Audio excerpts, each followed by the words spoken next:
জঙ্গলের ভিতরে একদিন এক টুনি আহত অবস্থায় ঘুরে বেড়াচ্ছিল।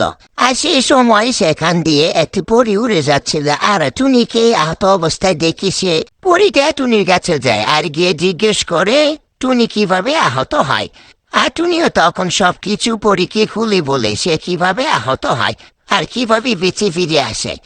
টুনিটা তখন পরীর সাথে কথা বলতে বলতে খুবই কান্না করে ফেলে, আর টুনি সব কথা শুনে পরীটার খুবই মায়া হয়।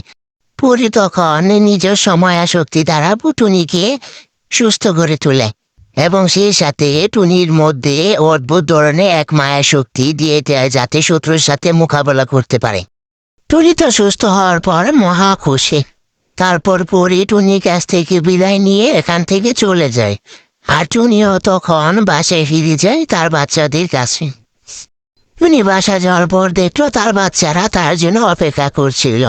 তার বাচ্চারা তখন জিজ্ঞেস করে এতক্ষণ সে কোথায় ছিল, তখন টুনি সবকিছু তার বাচ্চাদের কাছে খুলে বলে। তাদের মায়ের এই অবস্থার কথা শুনে তারাও খুব ভয় পেয়ে যায়।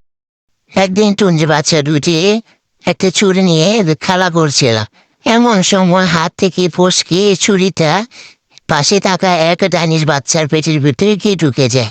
তখন ডাইনি সেখানে আসে, এসে দেখে তার বাচ্চাটা মারা গিয়েছে, আর সেই তুলে গিয়ে মেঘে আগুন হয়ে যায়। একদিন রাতের বেলা টুনি ও টুনির বাচ্চাদের নিয়ে ঘুমিয়ে পড়েছিল, আর সেই সময় গভীর রাতে উপস্থিত হয় সেই ডাইনি। নিজের বাচ্চা মেয়েকে মেরে ফেলার প্রতিশোধ নিতে গভীর রাতে টুনির বাচ্চাকে মেরে ফেলার উদ্দেশ্যে টুনির বাসায় আসে। ডাইনি টুনির বাসায় আসার সাথে সাথে টুনিরও ঘুম ভেঙে যায়, আর ঘুম ভেঙে দেখে সেখানে ডাইনি উপস্থিত। টুনি কোনো কিছু বুঝে ওঠার আগে ডাইনি টুনির বাচ্চার উপর হামলা করে। তখন টুনিও পরে দেওয়া সে মায়া শক্তি দ্বারা ডাইনির হাত থেকে রক্ষা পেয়ে যায়, আর তখন ডাইনি সেখান থেকে পালিয়ে যায়। টুনির উপর প্রতিশোধ নিতে না পেরে কিছুদিন পর পরীকে সুযোগ বুঝিয়ে ডাইনি তার জাদু শক্তি দ্বারা পরীকে একটি খাঁচার ভিতরে বন্দি করে ফেলে।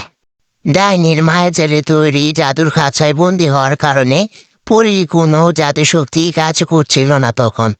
আর সেই সময় এদিক দিয়ে যাচ্ছিল সেই টুনিটা। যখন দেখতে পেল পরী খাঁচার ভিতরে বন্দি, তখন সে টুনি ডাইনিকে জিজ্ঞেস করলো যে সে কি কারণে পরীকে এই খাঁচার ভিতরে বন্দি করে রেখেছে। তখন ডাইনি বললো, তো মায়া শক্তি দেওয়ার কারণে আমি তোর থেকে প্রতিশোধ নিতে পারিনি, তাই আমি ওকে বন্দি করে ফেলেছি। টুনিও তখন চালাকি করে ডাইনি কোনো কিছু বুঝে ওঠার আগে ডাইনির উপরে আক্রমণ করে, আর ডাইনির সাথে সাথে মারা যায়। আর ডাইনি মারা যাওয়ার সাথে সাথে পরীও মুক্ত হয়ে যায়। টুনি যখন দেখলো পরীও মুক্ত হয়ে গেছে আর ডাইনি যা মারা গেছে, তখন টুনি সেখান থেকে চলে যায়, আর সেই সাথে সাথে পরীও সেখান থেকে উড়ে চলে যায় তার নিজস্ব ঠিকানায়।